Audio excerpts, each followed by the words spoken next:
Some people possess a latent power, a holy fire that can burn through darkness without the need of fists, weapons, or curses. These are the chosen ones. Not only humans, but manifestations of a heavenly will in mortal flesh. They usually appear average, speak softly, and live modestly. But they contain an ancient power that the world is not prepared for. They are spiritual fighters camouflaged as strangers in your life.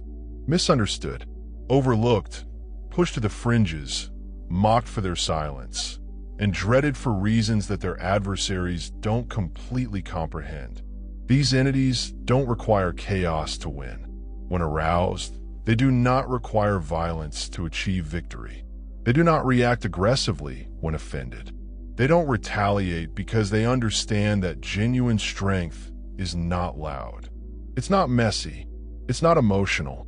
It's quiet, accurate, and wonderful. And when that latent force wakes at the perfect time, these spirits don't have to raise a finger. They destroy illusions, shatter egoic masks, and expose inner depravity without fury, but rather with energy, truth, and stillness. They may devastate an empire just by stepping away. They can break a guy without even raising their voice. If you've ever been in one, you know it's not the rough that kills you. It is their absence. Their silence is like a sword. Their waking represents a reckoning. Their energy is judgment veiled in light. Before we dig into today's spiritual inferno, I'd like you to pause, breathe, and take note of this moment. You didn't come upon this video by chance. You arrived at this location at the perfect time. If you've been looking for answers, clarification, or confirmation, here is it. The message ahead is more than just information. This is a spiritual activation, and if your heart is open, it will transform you. So I invite you, subscribe if your spirit yearns for truth in a world of delusion.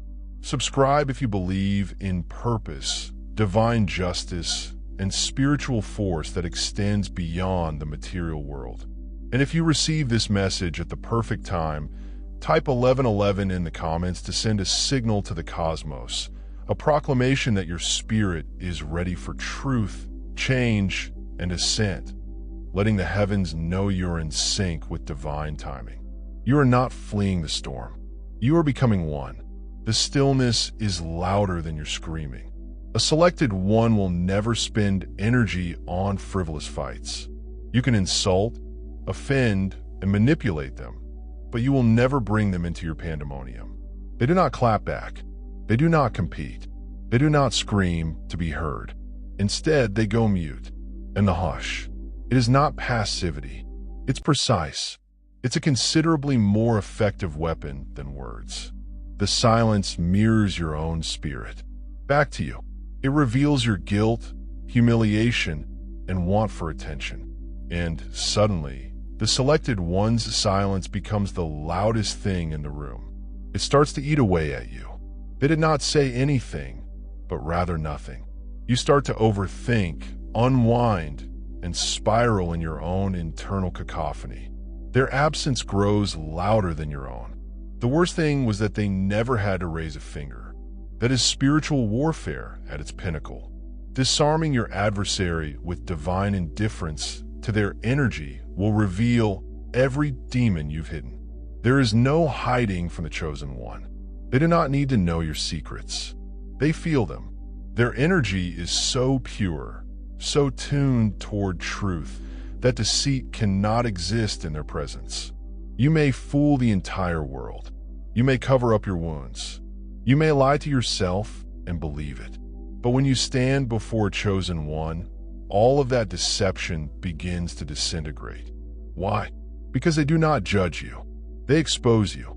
Their existence causes your shadows to rise. You disregarded the surfaces of every demon you suppressed, addiction you covered up, and trauma you experienced. Not because they called it out, but because their frequency is excessive. Your low vibration can't be hidden longer. And in that exposure, you have a choice. Evolve or be destroyed, as the chosen one does not directly destroy you. They make your own demons do it. 3. Their presence makes you feel uneasy. Have you ever pondered why some individuals are uncomfortable near someone who has done nothing to them? That is what occurs when a soul that is not aligned with light approaches a selected one. Their presence resembles spiritual fire. It cleanses but also burns. Those who live in darkness cannot tolerate the heat. They may resent the selected one. They could gossip, assault, or ignore them.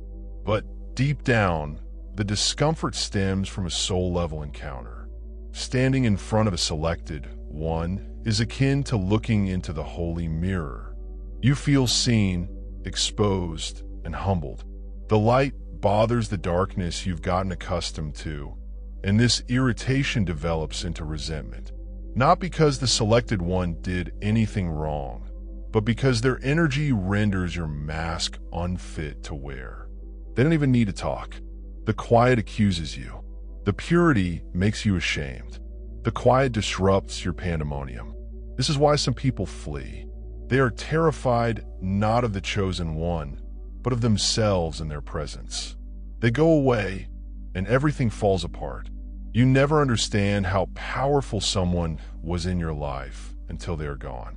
And when the selected one walks away, it's not merely a split, farewell, or fallout.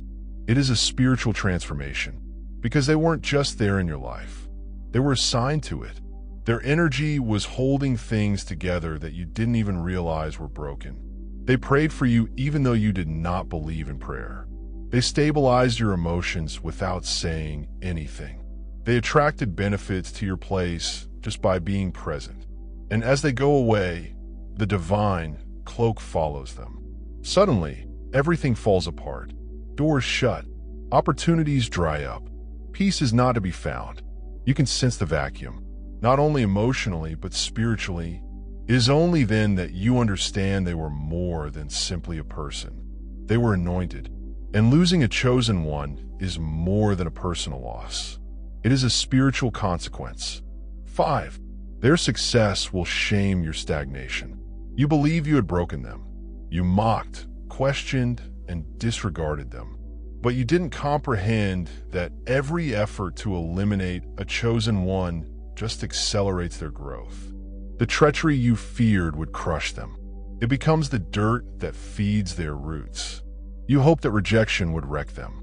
It turns into the wind that raises their wings. And while you stay stuck, bitter, and unchangeable, others ascend softly, beautifully, and spiritually. They level up in front of your eyes, radiating with heavenly intent. And each stage of their development reflects your immobility. You begin to feel humiliated, not because they are bragging about their accomplishment, but because you have remained unchanged while they have soared and are glowing. It's not vengeance. It is divine justice. This is God's method of reminding you. You attempted to ruin what heaven had already designated for glory. 6. They reflect your shadow back at you.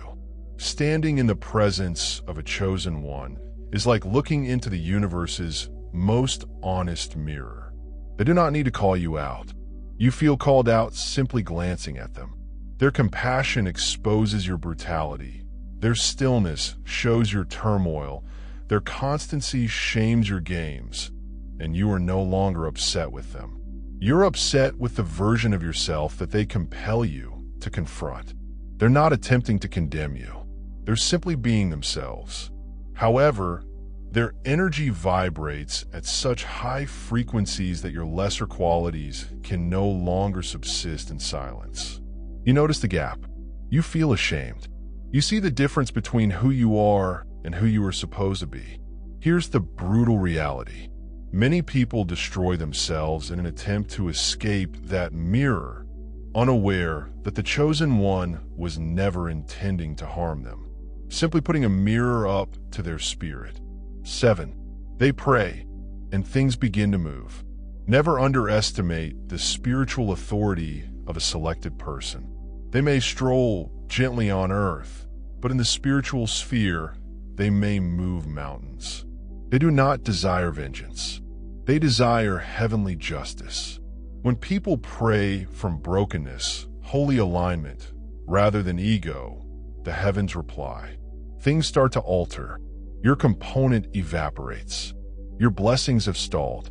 Your inner world begins to unravel. They did not wish you harm, but rather laid your name on the altar of divine justice. They released you into God's hands. And what follows is not human punishment. It's a heavenly corrective. Understand this.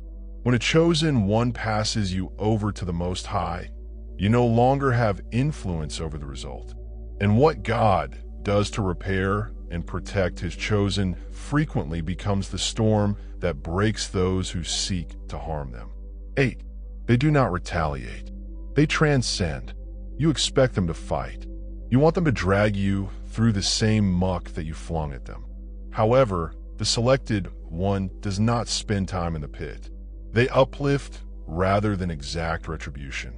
Instead of becoming resentful, they bless. And in doing so, they undermine your authority over them. Your weapons become ineffective. Your insults fall hollow. Nothing can kill an opponent quicker than apathy from a spirit that once loved profoundly. That's when you understand they're not coming back or coming down. 9. They let karma handle you. A selected one understands one universal law. What you do for others comes back to you doubled. They don't have to raise a finger. The universe saves receipts. The same manipulation, treachery, slander, and jealousy. You'll be pounding on your door as they pass by, just in a new format. And by then, they will be too far gone to notice. They did not destroy you. Your own deeds did. And it is the ultimate catastrophic method in which a chosen one might kill you by doing nothing while karma takes over. You now understand. A chosen one does not have to curse, quarrel, or touch you. There's stillness, light, and development. That's enough. So if you've ever been in the presence of one, consider it a blessing. Because when they depart, the echo of their absence might be louder than 1,000 voices combined. This is the Bloom Channel. If this message triggered anything in you, put 1111 in the comments. If it arrived at the right time, your soul was ready. Don't forget to subscribe. This is not simply a channel. It is a call. Thank you for watching.